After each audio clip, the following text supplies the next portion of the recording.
Welcome into the install with Greg Cosell of NFL Films. I'm Buck Rising, your host. Happy to be back with you for another episode. Greg, happy to have you back for another edition of the podcast. And, now that we're starting to get through OTAs, mini-camps on the horizon, we thought we'd take a look at some other teams in the Titans division because all three of them, to be honest, made some pretty interesting off-season moves.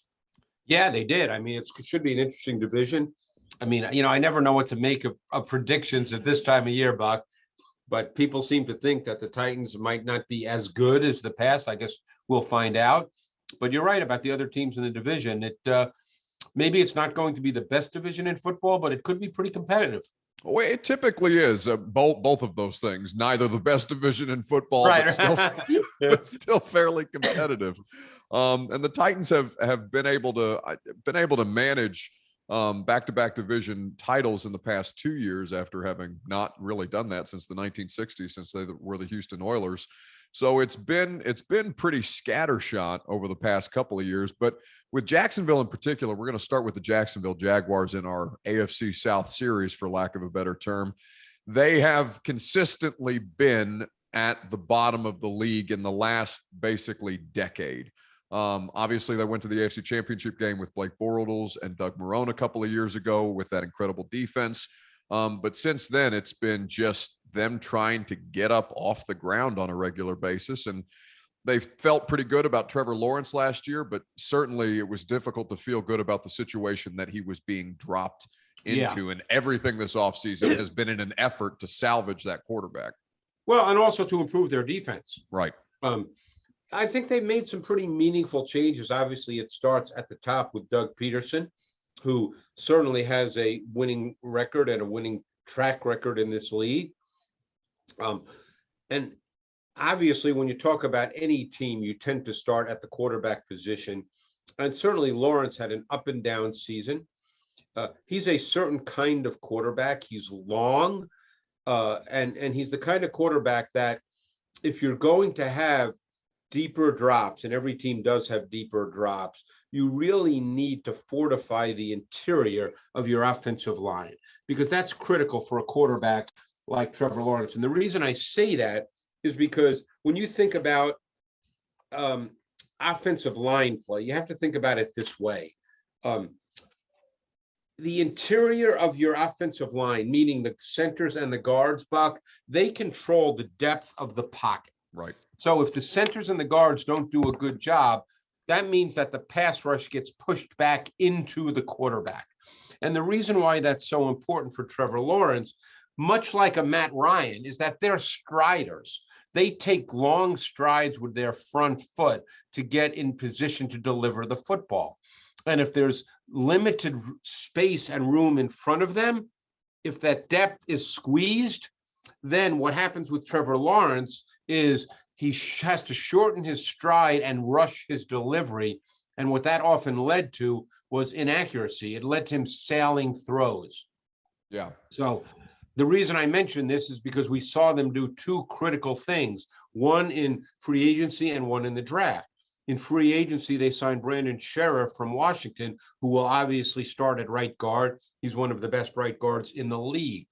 And then they drafted in the third round Luke Fortner from the University of Kentucky, who I really liked on tape. He's 6'4", he's big. I thought he was a really, really solid player. He's a different player than Tyler Lindenbaum and Cam Jurgens, who the Eagles drafted in the second round.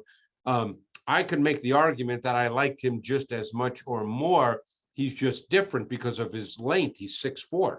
Yeah, no, that offensive line group that they had in Jacksonville prior to the moves that they'd made offseason had been pretty consistently together, but it didn't seem like it was paying the dividends that they had hoped it to. I know that obviously they franchise tagged Cam Robinson this offseason as well, and then ended up signing him to a larger extension.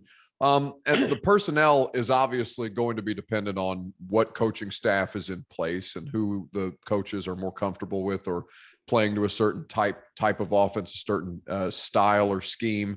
What we saw in Jacksonville over the last couple of years is obviously Urban Meyer was not there long enough to really imprint his his basically what he was looking for in his personnel, although they did spend in free agency coming into the 2021 season. In 2022 with Doug Peterson and Press Taylor, just to kind of stick on the offensive side of the ball, obviously somebody who has familiarity with Doug Peterson from their time together in Philadelphia, it seems like they're looking to get more out of those skill position players than they were ultimately able to last year. Oh, for sure. I mean, look, they had Marvin Jones a year ago. No, Marvin Jones was in Detroit, excuse me. No, Marvin Jones. No, Marvin Jones was a Jag. He was a Jag. Yeah, I got confused there for a sec. Marvin Jones is a good receiver. He's not, your high level number one, but he's a good receiver and has been for a number of years. And then what they did is they signed Christian Kirk from Arizona, and a lot of people spoke about the money. But I think the thing about Kirk in the context of a Doug Peterson offense is he's going to line up both inside and outside. He gives you that kind of flexibility, and I think they really wanted that.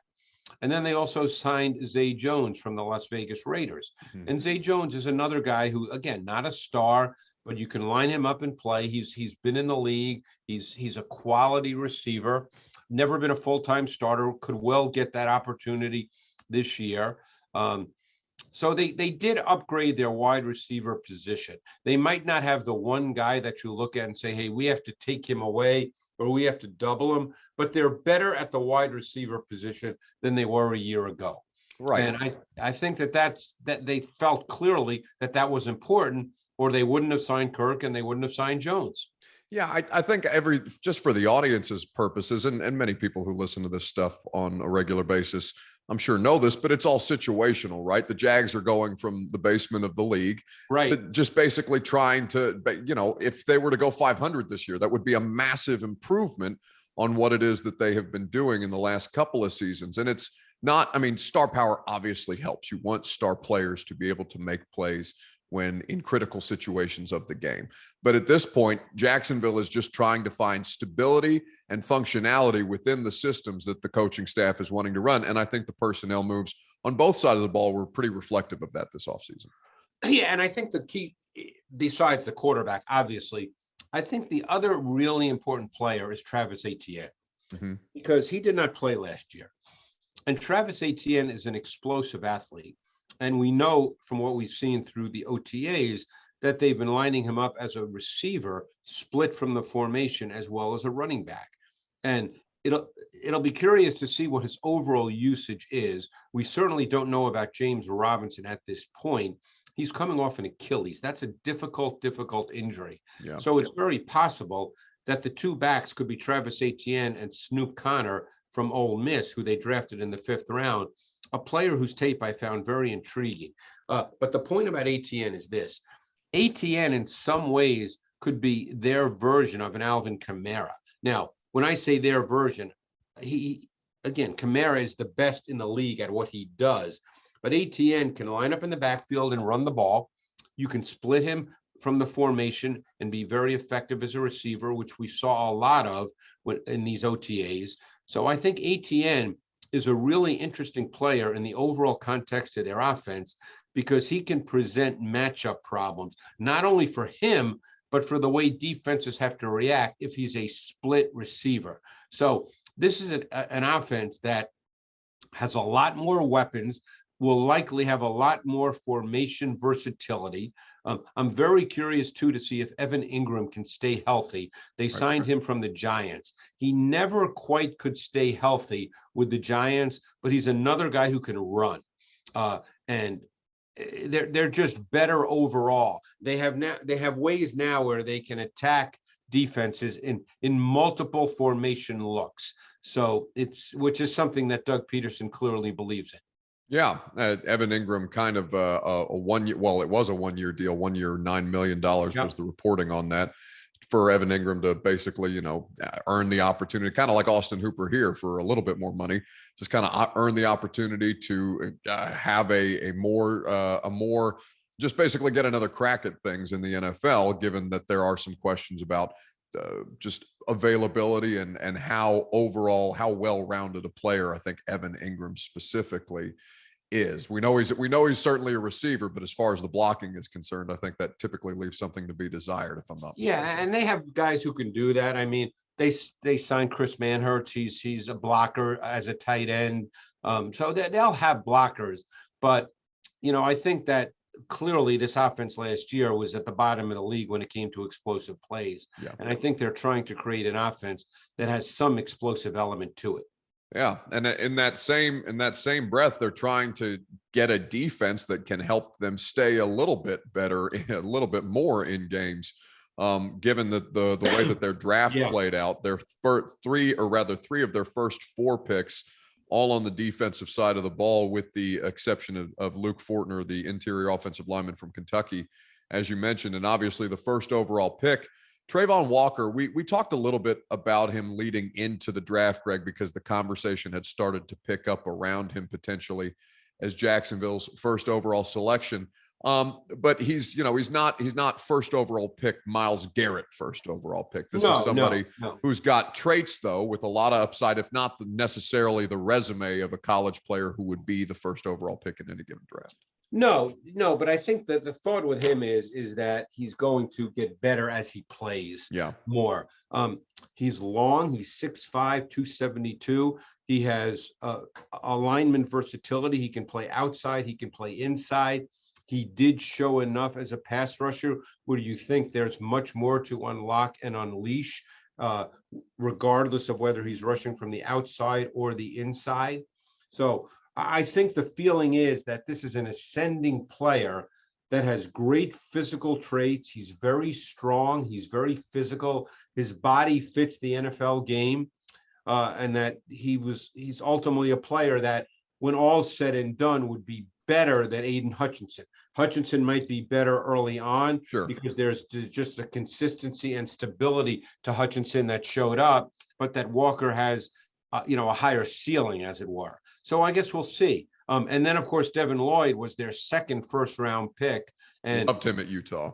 Yeah, I did too. And I think that, the feeling is that he will start at one linebacker position and be a playmaker type. That was kind of the way he played in college. I thought that there was a little bit of undisciplined nature to his play, but there's a playmaking dimension to his game. And I thought a really good signing for this defense, and maybe an under the radar signing, but for people like myself who watch a lot of tape, it was a really good signing, and that was Foye Oluokun. He was with Atlanta. He was a very good linebacker, a 3-down linebacker, a really good athlete, played safety in college, made the transition to linebacker in the NFL, and was much better against the run than you might think, given his pedigree as a safety. He's a complete 3-down linebacker. So I think that was a signing that was a little bit under the radar because, Jacksonville's seemingly always under the radar. But I thought that was a really good signing. Yeah, of Jacksonville and being under the radar, their free agency acquisitions usually aren't, because they're typically having to pay our team may not be ready to win right out the gate, luxury tax type of thing. So those contracts tend to be a little more lucrative for the players as they kind of try and rebuild in any given year. But just kind of going back to Devin Lloyd, Greg, who played at Utah, and obviously both just a downhill thumping linebacker, and also in spots was very effective as a rusher off the edge. He's got a lot of potential, as you mentioned. And if he is to start in this defense, what can we kind of expect from him at the next level, given kind of the traits that you initially laid out? Well, if I'm really evaluating him fairly, I would say that Devin Lloyd might struggle at times, because he might make plays too, obviously, because he's that kind of player. But I think he will also struggle a bit, because there were times watching him in Utah, and I watched him this summer from his 2021 tape, and I watched him last summer from his 2020 tape. And I wouldn't say that he's reckless and totally undisciplined, but I think there'll be times as he's going through the learning process of playing in the NFL where he doesn't see things as quickly as he will as he plays more, Buck. I think that's going to take a little time. So I think there will be reps in which he struggles, but then there'll also be reps in which he makes, high level special type plays. Yeah. With Trevor Lawrence, because I think obviously that's the overarching theme of the Jag season is how they can improve things around him to make him feel more comfortable in what he's doing and allow him to succeed at a higher level, like we all know that he's capable of. Beyond the improving the interior of the offensive line to provide him protection and to provide, a more stable pocket around him, given the elements of his game that you've just laid out. What do you, I don't want to say necessarily what do you expect Doug Peterson to do to kind of make things work a little better in Trevor Lawrence's favor, but what kind of approach are you looking to see from this offensive coaching staff around this quarterback, given what we know about him and what didn't work last year? Well, I think ultimately what they'll try to do with Trevor Lawrence early on in particular is a lot more quick game throws. The throws that are, by NFL standards, gimme throws. So he Sure. can get comfortable, the ball can come out, he can get into rhythm of games, and then work off that. Because, I think that, and I can't speak to Lawrence's confidence, obviously that's a personal thing. But I think you want to get him comfortable early, get him having success early, get him feeling that he's protected so that, he doesn't drop back anticipating and perceiving pressure. Because what happens with young quarterbacks in particular, and we've seen this many times through the years, is when they get pressured early in their careers, and I'm talking about meaningful pressure, Right. they start to perceive pressure when it's not there by NFL standards. And that's the last thing you want to have your quarterback feeling. You do not want him to perceive pressure or anticipate pressure as he's dropping back. And I think with Lawrence, they'll try to get the ball out. Obviously, they'll call some shot plays on first down where they go deeper drops with max protection and try to get the ball down the field. But I think for the most part, they'll really try to get him comfortable in a rhythmic way. Get the ball out, get completions, get a sense that the offense can move. It wouldn't surprise me if you see, and this might to some seem antithetical to what I just said, but it's not, you might see some empty sets, because empty sets normally, especially with ATN on the field, empty sets normally the ball comes out quick. Yeah. And again, I don't have their schedule right in front of me with their first 3-4 opponents, but much of that could depend on the opponents as well. Yeah, the ATN thing, as you mentioned, just how they deploy him and how they take advantage of that skill set. Obviously, as a former first round pick in 2021, that is going to be a really, really interesting thing to continue to watch and see how it develops. The Jags are such a weird case study every year, Greg, it seems, for a variety of different reasons. But I don't know that there was a weirder result in football last year than week 18, the Indianapolis Colts going down to Jacksonville and just laying down to a degree. It's not my place to question, things like effort and finish of professional athletes, but of all the ways that we saw that team kind of struggle to finish, whether it was at home against the Las Vegas Raiders in the case of the Colts, and then, just the general bad juju that revolves around them every time they go to Jacksonville. That game was so bizarre to me. And to Jacksonville's credit, they were able to finish them off and keep Indy out of the playoffs. Well, look, no one knows right now as we have this conversation relatively early in June how teams are going to do this year. But this team looks better. You'd have to assume that Trevor Lawrence, with another year and with a different coaching staff, one that has an NFL track record, is going to be a better player. They fortified the O-line in critical areas, the inside, as we mentioned. They're better at receiver. They address the defense, not only with their draft choices, but also by signing Darius Williams, the corner from the Rams, who's an NFL starting player. Now, he may not be an outside starter, and I think they would like Shaq Griffin and Tyson Campbell to be their outside starters and play Williams in the slot, ideally. Whether that plays out that way, we'll find out. But the personnel appears to be better, with the assumption, of course, as I said, that you have a veteran NFL coaching staff, people who have done this before and been successful. So they look like a better team.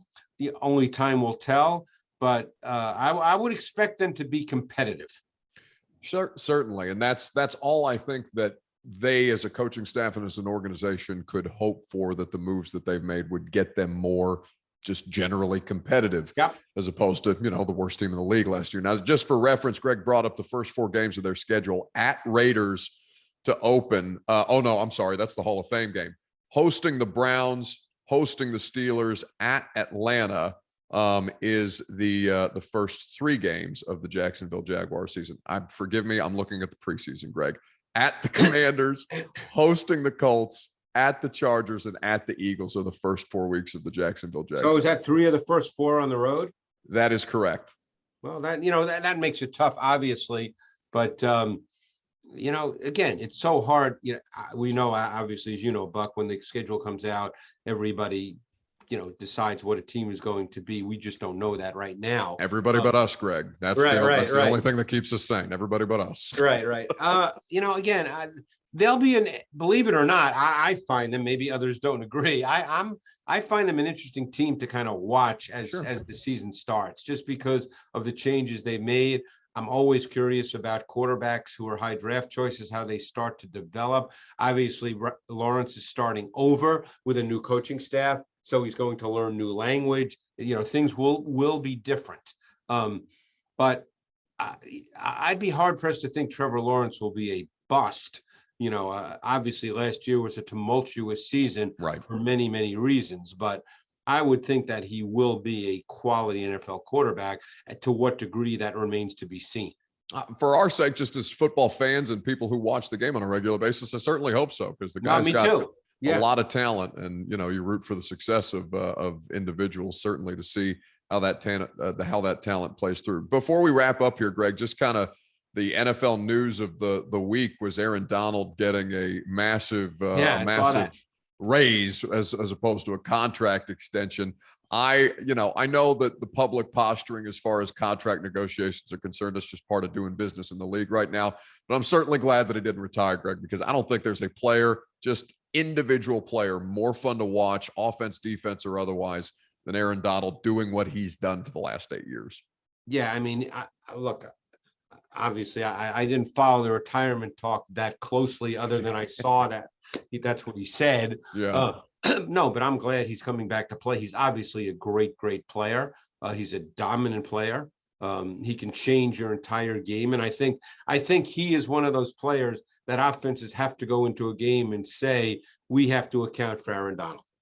I don't think he's a guy you just say, hey, let's do our normal deal and we'll see what happens. I think he's a player that teams do account for, and that also creates opportunities for others within the context of that defense. But we know, I guess was it a 2-year extension?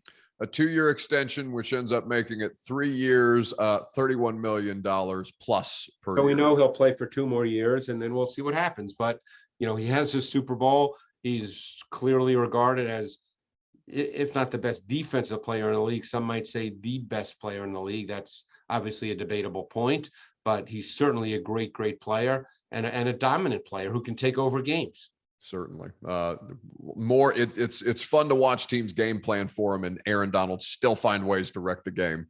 Anyway, when we come back next week, we'll be talking about the Houston Texans and the offseason moves that they made to try and get right. Speaking of tumultuous, to try and get right around quarterback Davis Mills and new head coach Lovie Smith and the Colts after that. Greg, a pleasure as always. We appreciate you spending some time.